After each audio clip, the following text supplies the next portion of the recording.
Assalamualaikum warahmatullahi wabarakatuh. Perkenalkan, nama saya Dwi Arianti dengan NIM 2023070049 kelas 2B. Tujuan dari pembuatan video ini yaitu untuk memenuhi tugas UTS mata kuliah pembelajaran PKN SD dengan dosen pengampu Ibu Mila Septian Haryati, Master of Education. Pada video ini saya akan membahas tentang 1. Pengertian strategi pembelajaran, 2. Karakteristik pembelajaran inovatif, kreatif, dan bermakna, 3. Kemampuan yang harus dimiliki seorang guru SD sebelum pembelajaran PKN, 4.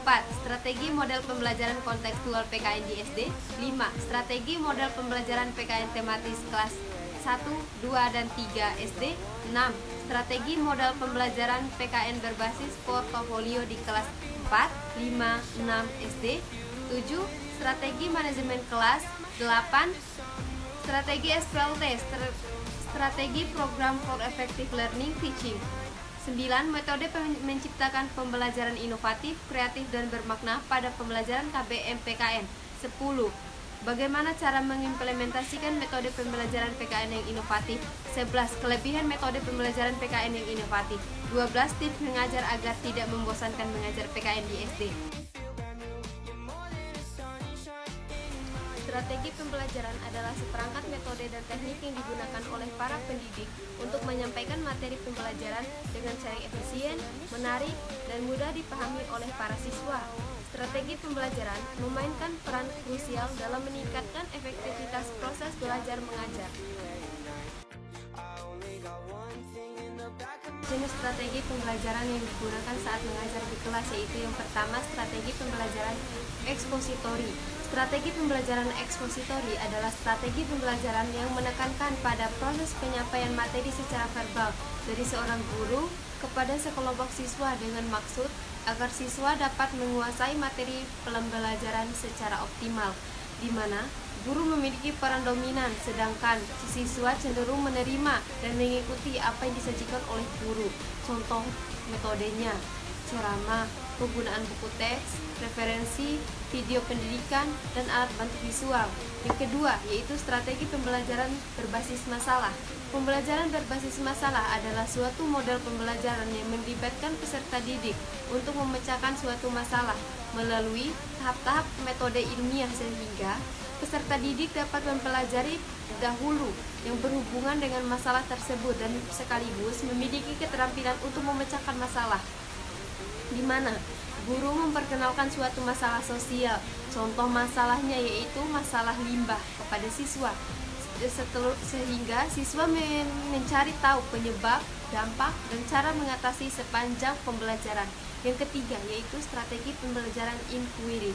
Strategi pembelajaran inquiry adalah rangkaian kegiatan pembelajaran yang menekankan pada proses berpikir secara kritis dan analitis untuk mencari dan menemukan sendiri jawaban dari suatu masalah yang dipertanyakan, di mana siswa diajak untuk mencari tahu dan mengeksplorasi konsep dan fenomena melalui penelitian atau eksperimen. Dan di sini guru berperan sebagai fasilitator. Karakteristik pembelajaran inovatif, kreatif, dan bermakna. Pembelajaran inovatif, kreatif, dan bermakna dalam mata pelajaran pendidikan kewarganegaraan di sekolah dasar merupakan pendekatan yang memperkaya pengalaman belajar siswa, yaitu yang pertama, inovatif dan kreatif. Guru menggunakan metode dan strategi yang luar batas konvensional. Yang kedua, mendorong siswa untuk berpikir kreatif dan mencari ide-ide baru dan mengaplikasikan ide-ide segar. Yang kedua, bermakna. Materi pembelajaran disajikan dengan referensi terhadap kehidupan sehari-hari siswa. Yang ketiga, siswa tidak hanya menghafal fakta, tetapi juga memahami makna dan hubungan dengan dunia. Model pembelajaran kontekstual adalah pendekatan yang menekankan pada hubungan antara materi pembelajaran dengan kehidupan sehari-hari siswa. Strategi yang dapat digunakan dalam model pembelajaran kontekstual PKN di SD yaitu yang pertama, menyediakan materi yang relevan. Guru perlu menyediakan materi pembelajaran yang relevan dengan konteks kehidupan siswa, misalnya mengaitkan materi PKN dengan peristiwa sejarah lokal atau isu-isu aktual yang terjadi di masyarakat. Yang kedua, menggunakan metode pembelajaran yang interaktif. Misalnya, guru dapat menggunakan metode seperti diskusi kelompok, simulasi, atau permainan peran untuk melibatkan siswa dengan secara aktif dalam proses pembelajaran. Yang ketiga, menerapkan pendekatan kontekstual. Fokus pada penerapan konsep-konsep PKN dalam situasi nyata. Contohnya, yang pertama, mengajarkan tentang hak asasi manusia dengan mengaitkannya pada kasus-kasus pelanggaran hak di sekitar mereka. Yang keempat, menggunakan metode dalam pembelajaran. Memanfaatkan teknologi seperti video, presentasi multimedia, atau sumber daya daring untuk memperkaya pembelajaran PKN. Yang kelima, mengadakan kegiatan simulasi atau kunjungan lapangan, di mana mengajak siswa untuk mengalami langsung situasi yang terjadi dalam materi PKN. Misalnya, mengunjungi lembaga pendidikan atau mengadakan simulasi sidang parlemen.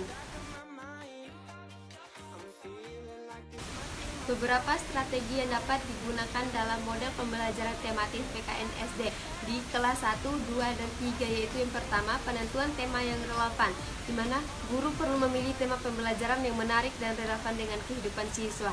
Tema ini akan menjadi landasan untuk mengintegrasikan materi PKN dengan mata pelajaran lain.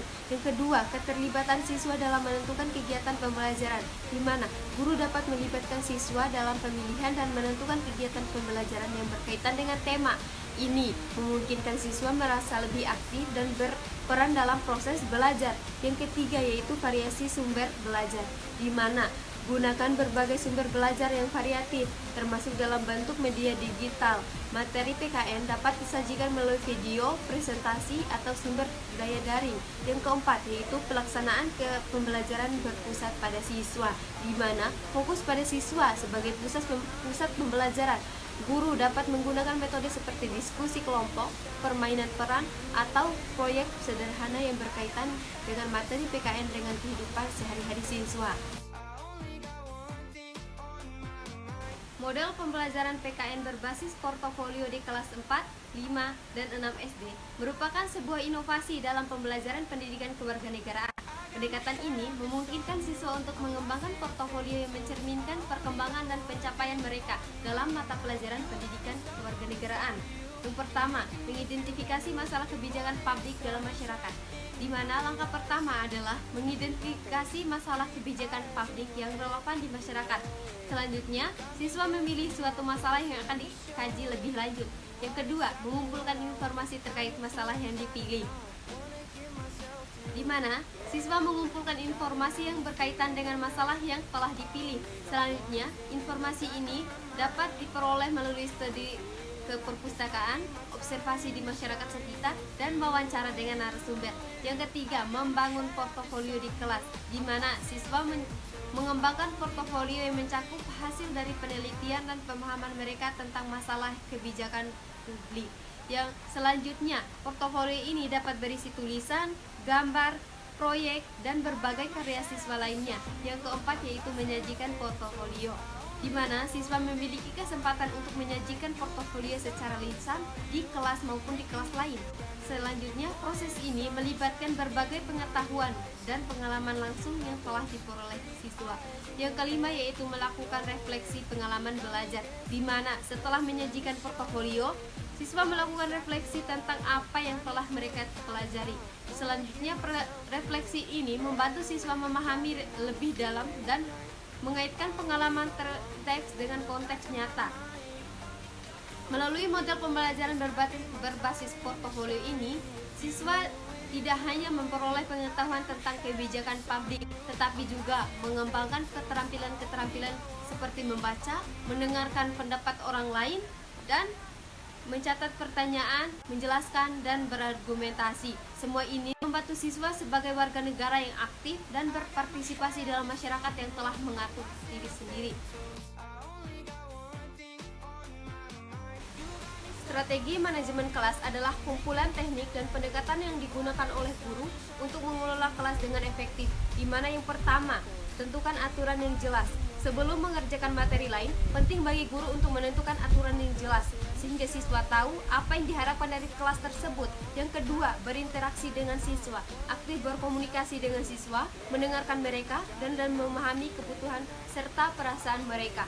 Yang ketiga, buat kelompok. Menggunakan kerja kelompok atau proyek tim untuk memfasilitasi kolaborasi dan pembelajaran antar siswa. Yang keempat, konsisten. Terapkan aturan dan konsekuensi secara konsisten agar siswa tahu apa yang diharapkan. Yang kelima, beri siswa kesempatan memperbaiki kesalahan. Fokus pada pembelajaran daripada hukuman dan berikan kesempatan bagi siswa untuk memperbaiki kesalahan mereka. Yang keenam, beri penghargaan atas perilaku baik, di mana apresiasi dan penguatan positif dari motivasi siswa untuk berpartisipasi dan berperilaku baik. Yang ketujuh, tempatkan diri pada posisi siswa. Coba melihat situasi dari sudut pandang siswa untuk memahami pengalaman mereka. Yang ke-8, bicara dengan siswa antar satu-satu. Kenali kebutuhan individu dan beri dukungan yang sesuai.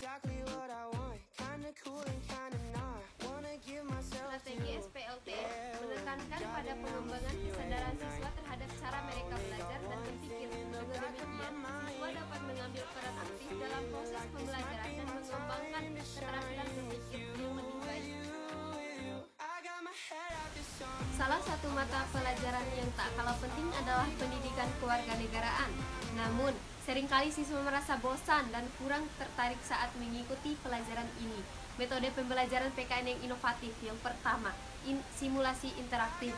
Metode ini memungkinkan siswa untuk terlihat secara aktif dalam proses pembelajaran. Misalnya, mereka dapat memainkan peran sebagai warga negara yang terlihat dalam pengambilan keputusan penting. Dalam simulasi ini, siswa dapat berdiskusi, berdebat, dan memecahkan masalah yang mungkin mereka hadapi dalam kehidupan nyata. Melalui pengalaman ini, siswa dapat memahami pentingnya demokrasi, keadilan, dan hak asasi manusia. Yang kedua, yaitu proyek kolaboratif. Melihat kecenderungan generasi muda saat ini yang lebih aktif dalam menggunakan teknologi dan media sosial, proyek kolaboratif dapat menjadi metode yang sangat efektif dalam pembelajaran PKN. Siswa dapat belajar sama dalam kelompok untuk menyelesaikan tugas-tugas yang relevan dengan kehidupan nyata. Ini memungkinkan mereka lebih menggali lebih dalam tentang isu-isu sosial dan politik. Yang ketiga, yaitu penggunaan teknologi. Mengintegrasikan teknologi sebagai alat bantu pembelajaran dalam meningkatkan minat siswa. Misalnya, penggunaan platform daring, video, dan aplikasi interaktif dalam pembuatan pembelajaran lebih menarik dan relevan. Yang keempat, yaitu guru sebagai fasilitator. Guru dapat berperan sebagai fasilitator yang membimbing siswa dalam mengeksplorasi konsep-konsep PKN dengan memberikan pertanyaan-pertanyaan terbuka dan memfasilitasi diskusi. Guru dapat mendorong pemikiran kritis dan refleksi. Kebanyakan orang mengajar PKN sangatlah membosankan. Nah, ini tips mengajar agar tidak membosankan saat mengajar PKN di SD, yaitu menciptakan iklim yang nyaman. Yang pertama, buat suasana kelas yang nyaman agar siswa merasa bebas dan tidak canggung. Ajak mereka berdiskusi, bertanya, dan berpartisipasi aktif dalam pembelajaran. Yang kedua, yaitu lingkungan kelas yang menarik. Susun tempat duduk siswa dengan kreatif, gunakan visual yang menarik, dan buat suasana yang mendukung minat belajar. Yang ketiga, yaitu berikan pujian.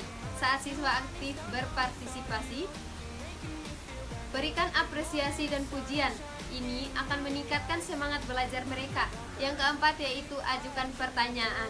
Pertanyaan yang menantang dan relevan dapat memancing diskusi dan debat di kelas. Pastikan siswa merasa nyaman saat menjawab.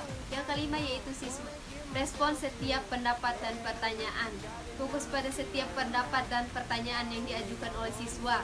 Beri senyuman dan dorongan agar mereka semakin aktif. Yang keenam, yaitu gunakan teknologi. Integrasikan teknologi dengan bijak. Gunakan media visual dan suara untuk memperkaya pembelajaran. Yang ketujuh, yaitu kolaborasi dengan siswa. Ajak siswa bekerja sama dengan proyek-proyek yang relevan dengan pendidikan kewarganegaraan. Ini akan meningkatkan keterlibatan mereka. Yang ke-8, ubah cara penilaian. Selain ujian tertulis, pertimbangkan metode penilaian lain seperti proyek, presentasi, atau diskusi kelompok. Yang ke-9, jadikan pembelajaran yang menyenangkan. Gunakan humor, cerita, dan contoh-contoh yang relevan dengan kehidupan sehari-hari. Yang ke-10, yaitu berani mengambil resiko. Cobalah hal yang baru, jangan takut membuat kesalahan. Inovasi adalah kunci yang mengajar yang tidak membosankan. Cara mengimplementasikan metode pembelajaran PKN yang inovatif yaitu yang pertama, identifikasi tujuan pembelajaran, di mana tentukan tujuan pembelajaran yang ingin kalian capai. Yang kedua, pilih metode yang sesuai, di mana sesuaikan metode dengan konteks dan karakteristik siswa. Yang ketiga, kembangkan materi pembelajaran, di mana buat materi yang menarik dan relevan. Yang keempat, yaitu libatkan peserta didik secara aktif, di mana ajak siswa untuk berpartisipasi aktif dalam pembelajaran. Selanjutnya, evaluasi pembelajaran. Lakukan evaluasi untuk memastikan tujuan tercapai. Kelebihan metode pembelajaran PKN yang inovatif meliputi yang pertama, meningkatkan keterlibatan peserta didik, di mana siswa lebih aktif dan bersemangat dalam belajar. Yang kedua, meningkatkan pemahaman konsep-konsep PKN lebih mudah dipahami. Yang ketiga, mempersiapkan peserta didik untuk kehidupan di masyarakat, di mana siswa lebih siap menghadapi tantangan sosial dan politik.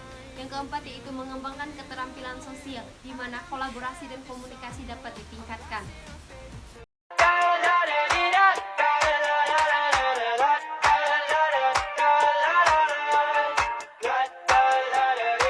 I got my head out the sunroof. I'm